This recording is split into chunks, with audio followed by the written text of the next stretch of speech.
أعوذ بالله من الشيطان الرجيم. بسم الله الرحمن الرحيم.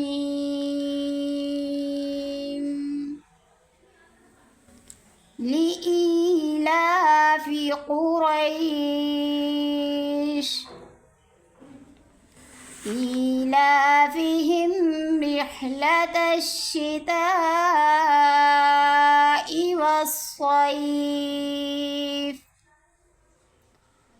فليعبدوا رب هذا البيت الذي أطعمهم من جوع وآمنهم من خوف.